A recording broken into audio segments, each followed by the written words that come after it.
प्रकृतिम स्वामवष्टभ्य विसृजामि पुनः पुनः। संपूर्ण विराट जगत मेरे अधीन है। ये मेरी इच्छा से बारंबार स्वतः प्रकट होता है और मेरी इच्छा से अंत में विनष्ट हो जाता है। आइए जानते हैं श्लोक का पूर्णतः अर्थ। ये श्लोक गीता अध्याय 9 के 8वें नंबर का है। तो जानते हैं इसके बारे में पूरी जानकारी। आखिर भगवान इस श्लोक में क्या कहना चाहते हैं। यह भौतिक जगत भगवान की अपराशक्ति की अभिव्यक्ति है। इसकी व्याख्या कई बार की जा चुकी है।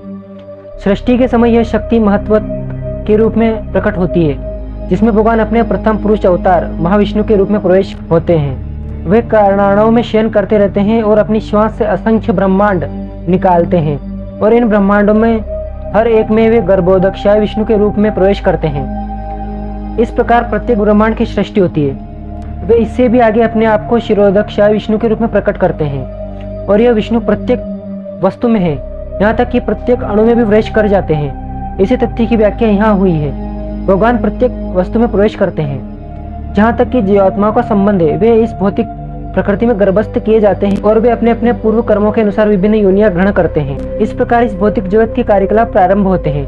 विभिन्न जीव योनियां के कार्यकलाप सृष्टि के समय से ही प्रारंभ होते हैं। ऐसा नहीं है कि योनियां क्रमशः विकसित होती है। सारी की सारी योनियां ब्रह्मांड की सृष्टि के साथ ही उत्पन्न होती हैं।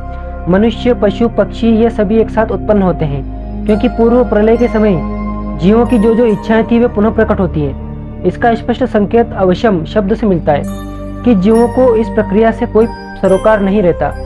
पूर्व सृष्टि में वे जिस अवस्था में थे वे उस अवस्था में पुनः प्रकट हो जाते हैं और यह सब भगवान की इच्छा से संपन्न होता है। यही भगवान की अचिंत्य शक्ति है। विभिन्न योनियों को उत्पन्न करने के बाद भगवान का उनमें कोई नाता नहीं रह जाता। यह सृष्टि विभिन्न जीवों की रुचियों को पूरा करने के उद्देश्य से की जाती है, अतः भगवान इसमें किसी तरह से बद्ध नहीं होते। आपको ये जानकारी कैसी लगी? अगर अच्छी लगी हो तो चैनल को सब्सक्राइब करें। कमेंट में जय श्री राम जरूर लिख दें। धन्यवाद।